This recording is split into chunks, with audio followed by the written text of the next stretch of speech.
Okay, go now. Welcome. Today we are presenting the Group 10 poster titled Protect the Work of the Oldest Country in the World. The purpose of this poster is to reflect upon Australia's current legislative framework and its inadequacies in protecting Indigenous culture and intellectual property rights. These rights are commonly referred to as Indigenous heritage rights. Indigenous heritage rights extend to cultural practices, resources, spirituality, and knowledge. The heritage rights pertinent to this poster are music, dance, song, stories, and artwork. I'd like to introduce Sebastian, who will further discuss the background. Cultural heritage is seen as the total ways of living built up by a group of human beings which is passed from one generation to the next, given to them by reason of their birth. Indigenous Australians have one of the most longest standing cultures in the world, dating back over 60,000 years. In Australia, Indigenous communities keep their cultural heritage alive by passing their knowledge, arts, rituals, and performances from one generation to another. It uses a variety of old techniques, including drawing on rocks and painting on bark. The language, law, and connection to the land in relation to cultural activities are very meaningful to Aboriginal people as it defines them as a group. The Australian Aboriginal culture and artwork is fundamental to their life, as it tells many stories about their environment, plants, and animals, which are believed to be extinct for over 20,000 years. The rock art tradition, mainly as paintings in rock shelters and as engravings on exposed rocks, have continued to the present. Some of the most ancient paintings in rock shelters in the northern part of Australia depict people dressed for ceremony and dancing, which again reveals the age of our great Aboriginal culture. The issue of copyright and intellectual property laws are becoming increasingly relevant to Aboriginal people. When research projects involving traditional stories are published, the copyright usually ends up with non-Indigenous author because of the requirements of the Copyright Act 1968, that the work must be original, have been reduced to material form, and have an identifiable author.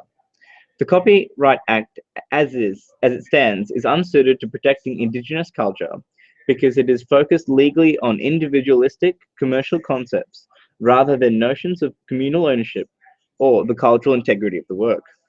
Indigenous cultures, stories, information, and knowledge are passed from generation to generation by oral means.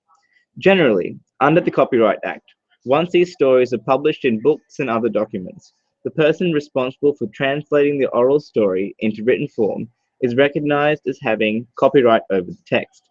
Similarly, when a performance of a previously unpublished story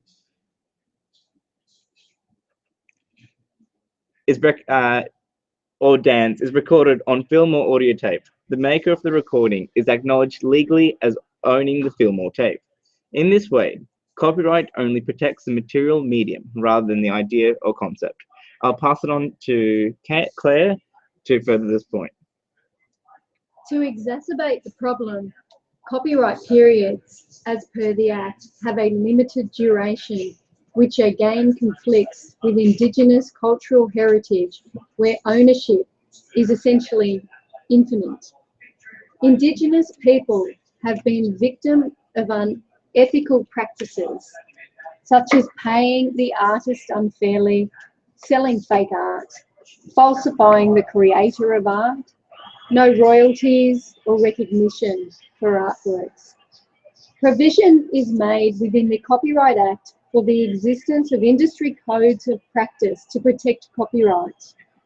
Currently, there is the City of Melbourne's Code of Practice, which was developed to oversee Indigenous art galleries and retailers in 2006.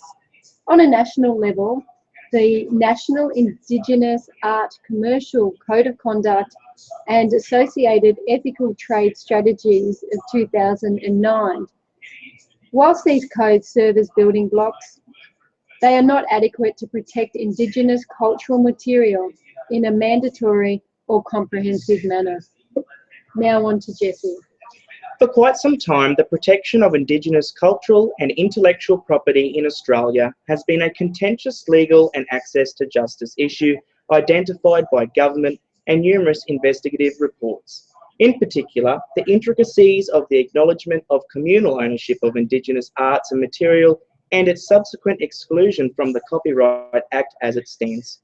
In Australia, Indigenous customary law has been widely recognised at common law, but chiefly in the Mabo case, which reinforced the important place that customary law has in our modern society. The perceived judicial activism arising from the Mabo case clearly identified an area of law that was worthy of discussion and development.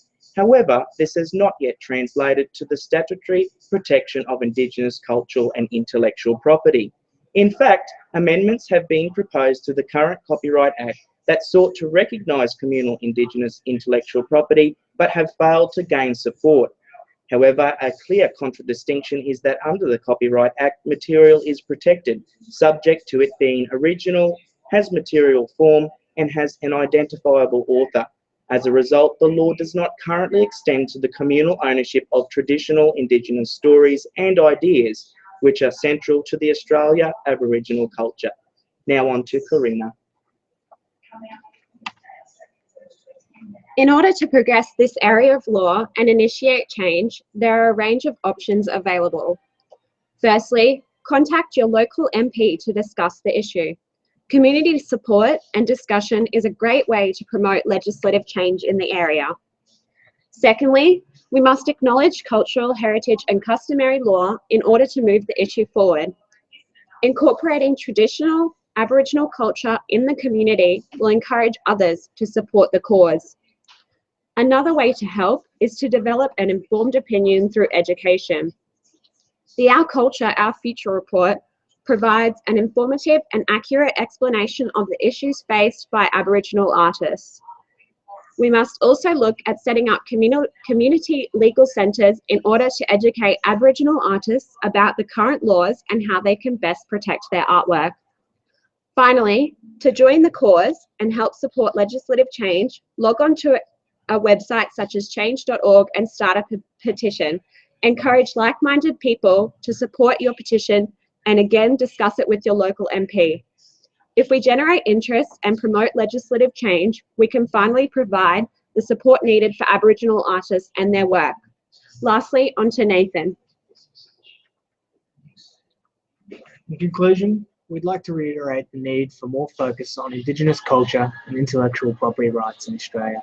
I'd like to acknowledge finally Claire, Karina, Jesse, Sebastian, Sanath and myself for putting together this presentation and the great work they all put towards it. Thank you for listening to our presentation.